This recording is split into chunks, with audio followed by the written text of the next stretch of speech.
This will be a video about overpaneling.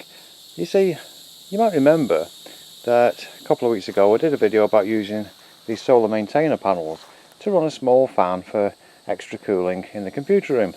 And in weather like this, where there's quite a lot of clouds around, you know, then those panels were not quite enough.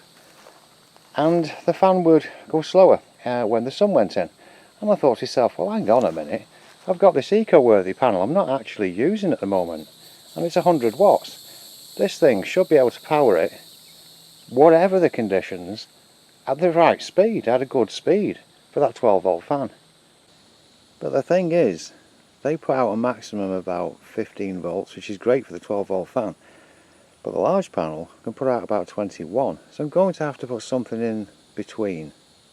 And here are the specs of the eco-worthy panel. I can't see the screen, so hopefully that's in shot. But 20.2 volts with an open circuit voltage 24.5. So yeah, something that converts down to 12 volts is what I've got to fit.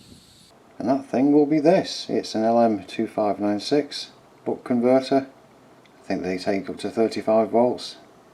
And we'll reduce it down to the 12 to run that properly.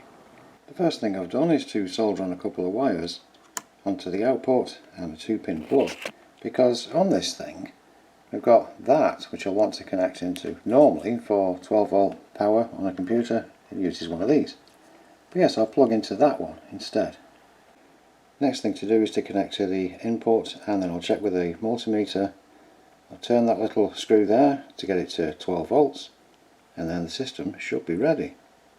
In fact, I've gone for safety. On the input now I've got this switch. I found it upstairs. It wasn't in very good condition, it still isn't, but I've sprayed some contact cleaner on it.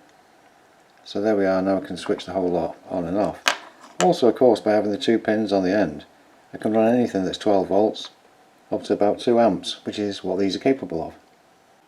Alright, I've adjusted the little blue pot now, 12.69, so that's fine. I'm going to attach it now to the fan and see what happens. Well, I just plugged it in to test, and already, I mean, the panel itself is just leaned against the wall. It's not in the full sun, but there's evidently enough to kick out a heck of a lot more wind than those maintainer panels are doing. I'm very, very pleased. And as I say, it's mostly in shade. I'll go and show the panel in a moment.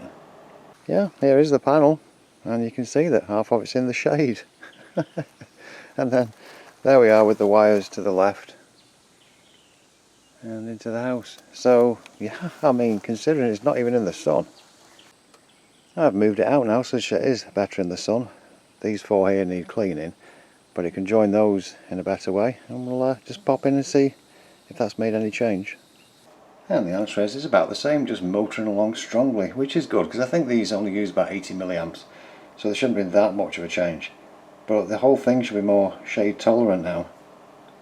And that point is best evidenced by looking outside through the tomato plants. But you can see, hopefully, the sun is not out. And by the way, these tomato plants have done really well. I kept them going over winter, and yeah, they're growing in the window now. But yeah, the point is, as you can see, the sun's not out. And yet this is blasting away, just the same as it does when the sun is out. Oh, I'll just test the on-off switch. There we go. Switch it back on again. Okay, thanks very much for watching, and I'll see you next time.